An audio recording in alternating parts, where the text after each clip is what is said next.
Although I had successfully eliminated Alessandra Winters, my troubles weren't quite over. Namely, I had to figure out what exactly I was going to do about the grasshoppers. Now, if you recall, I had successfully disposed of the grasshoppers that I had unleashed when I brewed my black dragon pearls. You might think that's the end of that particular problem, but you'd be dead wrong. The fact that the grasshoppers emerged from my tea meant that all the tea in my little shop could be contaminated, and there'd be no way of knowing until I tried to brew it. That nasty woman had left me with quite a dilemma.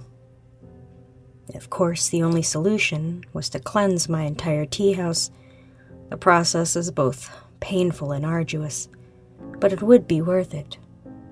If I didn't manage to purify my tea, I'd have to throw it all out, or I'd end up victim to the grasshoppers. So, I returned home and picked out a basic Japanese green tea with long, twisted leaves. It goes by the name of Gyokuro Imperial. It's famous for having a dark, vegetal taste. As far as teas goes, it isn't one of my favorites, but I kept some on hand, just in case of situations like this. Once I'd selected a portion of tea, I moved on to the garden I kept behind my house. I was instantly drawn to the hollyhocks at the edge of the garden. They were bright pink blooms on tall stalks, trumpeting proudly into the sky. I remembered when I was young that my grandmother used to make us hollyhol dogs. Childish games, however, aren't the only things they're good for.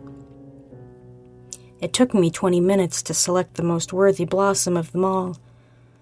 It was young and luscious, but not yet in full bloom.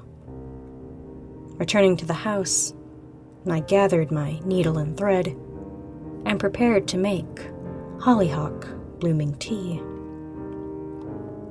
In Japan, it takes a woman about 5 minutes to sew together a bulb for blooming tea. I am, however, from Japan, and I am not particularly good with domestic work. Sewing is far from my strong suit. In fact, out of my entire family, I'm the worst at wielding a needle and thread. Even more so when it comes to this particular tea. In order for the tea to do what I need it to do, I have to do more than scent the tea with hollyhocks. I have to include an offering as well. One that is not so severe as Jamie made, but painful nonetheless. Taking a deep breath, I reached for the pliers that I keep near my workbench. This wouldn't be pleasant, but I was no coward, and I certainly wasn't pathetic enough to be afraid of a little pain. Opening my mouth wide, I fixed the pliers to one of my bicuspids. I had a nice, strong one on the right side of my mouth. It took a good few yanks and twists, but I managed to get it out. Oh, there was a lot of blood, but I expected that. I stuffed a rag into my mouth and dropped the tooth into my palm. I examined it closely to make sure that I pulled up the entire root. If I had broken the tooth, I'd have to repeat the entire process, but I managed to get it out whole, as usual. With a relieved sigh, I slipped the tooth inside the hollyhock bloom. I could already feel my mouth healing itself. That's the nice thing about having my abilities. We heal quickly, and our teeth grow back. Most of the time. It took me 20 painstaking minutes to sew the tea leaves around the hollyhock. I had to make sure to sew them tight, but not so tight as to prevent it from steeping. I also had to use special thread that would loosen in the water. And then I had to make sure that the blossom wouldn't be harmed. Arduous work indeed.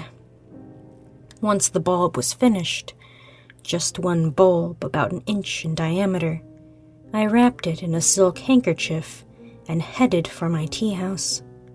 It was about 11 in the morning, and I wanted to get the shop cleansed as quickly as possible, so I didn't have to be closed any longer than necessary. There are people out there who need me, after all.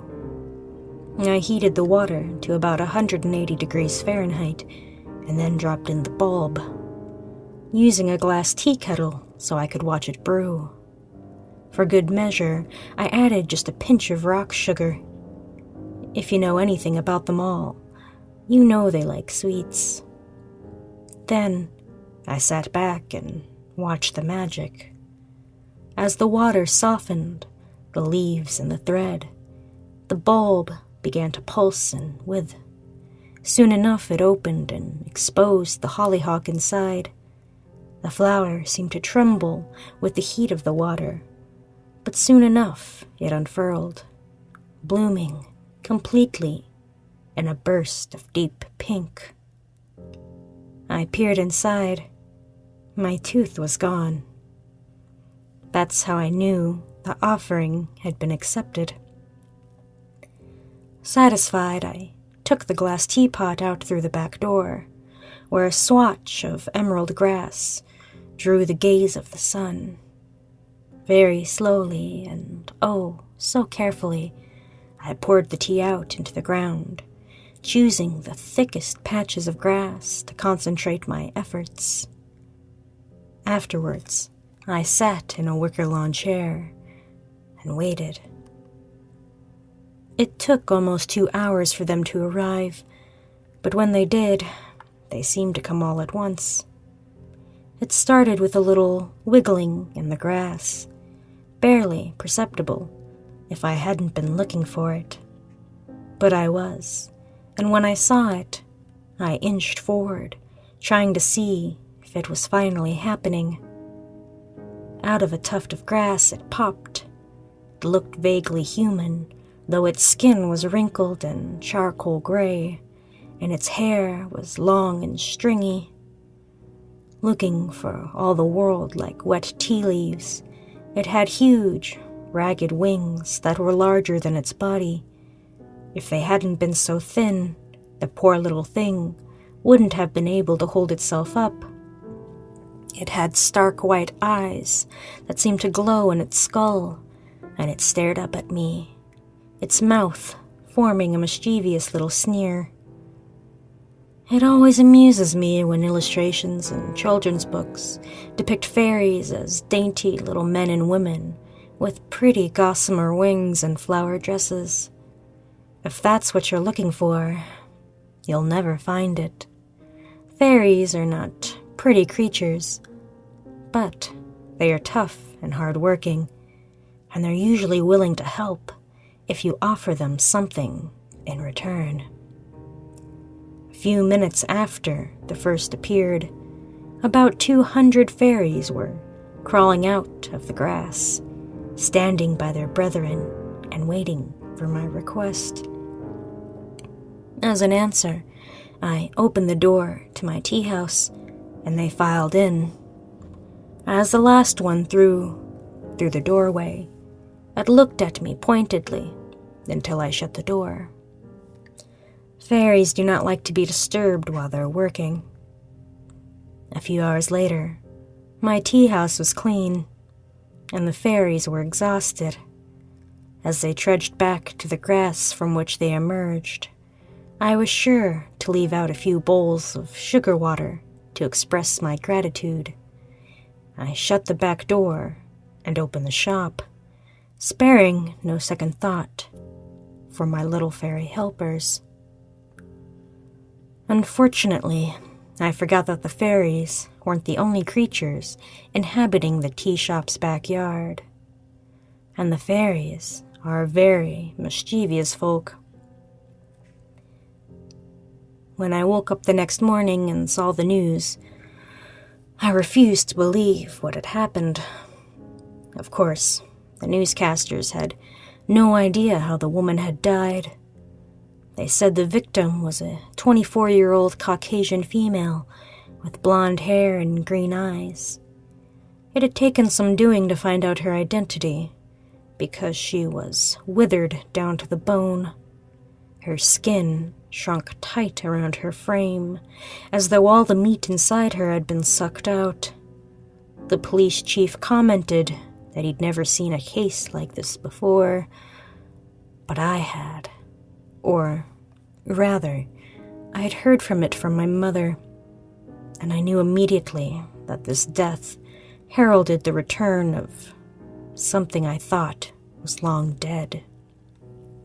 The general consensus, I found, is that dead people remain dead, and there is no bringing them back. Sure, as a society, we're obsessed with the idea. We talk about necromancy and ghosts and psychics. We want to believe that death isn't the end. It's sweet, really, although sometimes a little pathetic. The thing is, death is real. It is the end, but that doesn't mean that it's permanent. There are always new beginnings. My older sister was named Lysandra, but we called her Lisa. She was really only 2 years older than I was, but she had always seemed the wisest, most mature of us both. She didn't quite take to tea magic the way I did. Instead, she followed in our father's footsteps. Her specialty was sewing. The garments she made were equal parts beautiful and powerful, able to create and destroy. Unfortunately, it was also excruciatingly painful. Each and every time she drew the needle through the cloth, it was as though she was sewing into her own body. And it wasn't just a strange, psychosomatic phenomenon. Her skin was marred with thousands of little pinpricks and jagged tears, a memory of sewing long since complete. By the time she was 12, she was little more than a mass of scar tissue. The simple solution, one would think, would be to give up on her sewing, to allow her powers to lay dormant. But for our kind, this is as good as a death sentence. If our power isn't used, it begins to wither. As power withers, so does the body, until it resembles, until it resembles the dead woman on the news. My sister lived 15 agonizing years, each day more painful than the last. The more beautiful her work became, the more hideous her body, twisting and molding into something barely recognizable as human. My mother couldn't bear to watch. She loved us, you know. Some people might say differently, because they don't understand that her choice was made out of love and compassion. Compassion for a little girl whose existence was so incredibly painful. My mother told me what she was going to do. In fact, she had me do it, and watched from afar, instructing me. And what we did had nothing to do with magic. At least, not the sort that you're thinking. All chemistry is a little magic. But this was common. So common it had been observed in human society for centuries. The poison she kept for such occasions was strong and fast-acting, but it was not painful. I saw the effects of it myself as my sister took a few sips from the cup and her eyes drooped. She was asleep within seconds and dead a few minutes later. It was the only time I'd ever seen her completely at peace. Her body, for once, blessedly, pain-free. Perhaps it was foolish to imagine that she understood what we were going to do, that she took the poison knowing she'd die, somehow able to discern what we had planned, that she'd appreciate it even, that she would see it as an act of love. It's easy to imagine such things. Things become much more difficult when a band of mischievous fairies reanimate your dead sister and she can finally speak for herself. I could have sought her out, but I didn't have the guts. In many things, I am fearless. When it comes to intimacy of my own family, I'm a shameless coward. Besides, I felt like I owed it to her, to let her come to me on her own terms, make of my life what she would. As I waited for her appearance, I watched the body count increase. The news was calling it an epidemic, and people were beginning to suspect it was some sort of disease. The term biological warfare was even thrown around a time or two. Of course, there aren't many viruses that can ravage the body the way that Lisa could. It was just after they found the fifth victim, a little boy who had disappeared from the local park, that she came to see me. I could feel somewhere, deep in my bones, that she would be coming for me. That's why I stayed at the Teahouse later than usual. I knew she'd be there. I sat down to brew a rare yellow tea and waited, my eyes trained on the door with the precision of a great marksman. True to form, she arrived at the witching hour, 3 a.m, as my candles were burning low and I was on my 4th pot of tea. She was beautiful, just as I remembered her. Ever and always 15, her face round with baby fat, and her curly hair clung in dark blonde tresses down to her shoulders. Her body looked lithe and strong, no doubt thanks to her sacrifices. Truth be told, no one would have guessed we were sisters, until they looked at our eyes. Our eyes are mirror images, big and hazel and unsettling. For many long moments, neither of us spoke. It was quite some time before I summoned the courage to pour her a cup of tea, and she deigned to sit with me as she sipped it. "Aren't you afraid?" I asked, as she drank it without hesitation. To the untrained eye, she didn't look dead. She looked very much alive, in fact, but even the most oblivious of persons would be able to tell that she was different. I could feel it as she stared at me, her eyes unblinking. "You betrayed me with a cup of tea once before. I know you aren't stupid enough to try it again." The word betrayed hurt like a physical blow, but I reined in my emotions. We did it out of love. We couldn't bear to watch you suffer. It was the truth, and it was all I could offer her. It was my burden to bear, and the decision was mine to make, not yours. I had no counter to that. We continued to sip our tea, drinking in the sight of each other. The empty years of separation stretched out between us like a yawning gulf. "Are you going to kill me too?" I asked. She shook her head.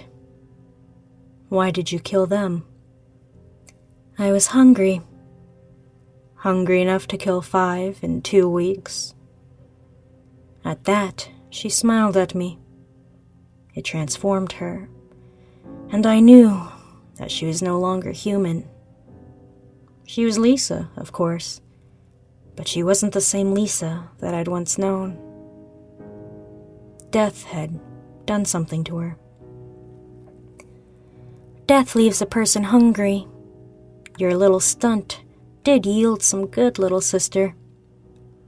In death, I learned many things, secret things, and I learned that blood and flesh and bone, these things keep the pain away. These things are my salvation. The air suddenly went frigid. She was looking at me the way I imagine a wolf looks at the sheep it's about to rip apart. "What do you want from me?" It was the dreaded question, one that, as yet, I'd been too afraid to ask. She had to want something, anything, to reconcile my past wrongs. Whatever she asked for, it was my duty to give. It's hard work finding food, seeking out the plump and juicy and delicious. It takes time and effort, both of which are better spent on my sewing. She sipped her tea as I gave her a surprised look. "Are you so surprised that I've returned to my craft?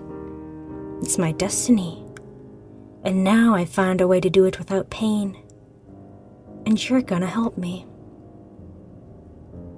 You will find victims for me. Most anyone will do. I will require at least one a month, sometimes more. You'll bring them to me, and you'll let me do what I have to do." And if I don't? I thought of what I'd done to Jamie. I thought of doing that to someone new every month for the rest of my life. She shrugged and said, "Then I'll take your life instead, as is my right, and I'll move on with my existence." I paused to consider that, knowing it wasn't an option. And yet, what does it feel like? What you do to people? She seemed to have anticipated the question. Her eyes darkened as she reached her hand to me, palm up, and waited for me to take it. Before I made my choice, I had to know. So I ignored the alarm screaming in my brain, and I took her hand. The pain that flashed through my body was pure agony. It was a litany of fire poured into each and every one of my nerve endings. My throat and chest constricted, and I couldn't breathe. I felt as though my bones were turning in on themselves, crushing my internal organs into mush. I could feel a hot pressure behind my eyes, and I wondered for a moment if they would pop right out of my head. My mouth opened to scream, but nothing came out. Instead, my lips withered back from my jaw, leaving my jagged teeth exposed, as though I was already no more than a skull.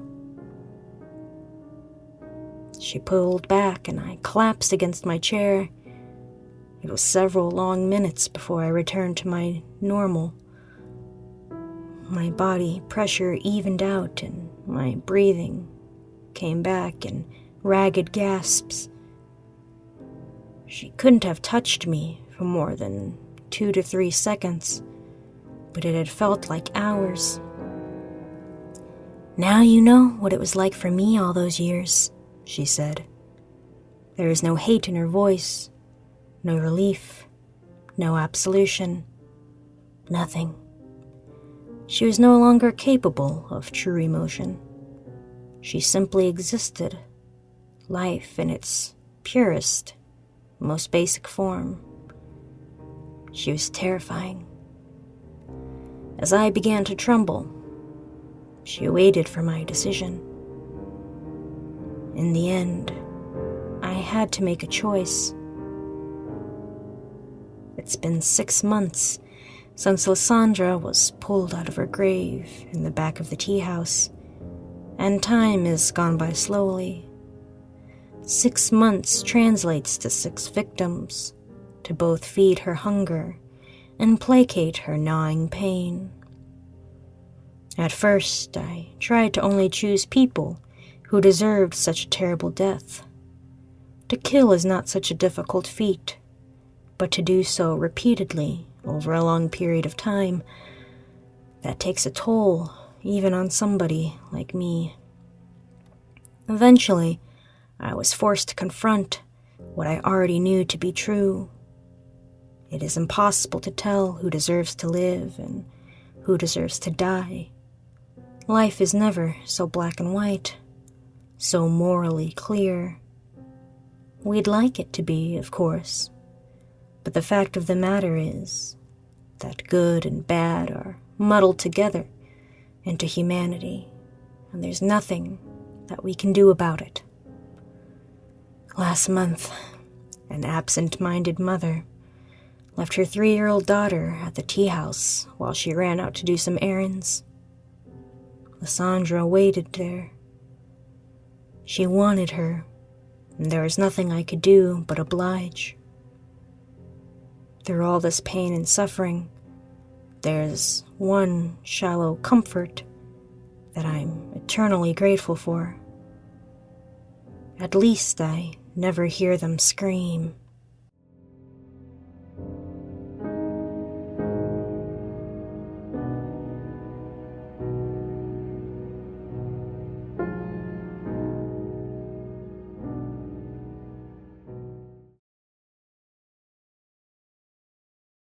So I returned home and picked out a basic Japanese green tea with long twisted leaves, going by the name of Gyokuro Imperial. It's famous for having a dark, vegetal taste. As far as teas go, it isn't one of my favorites. That's rude, that's my favorite tea lady.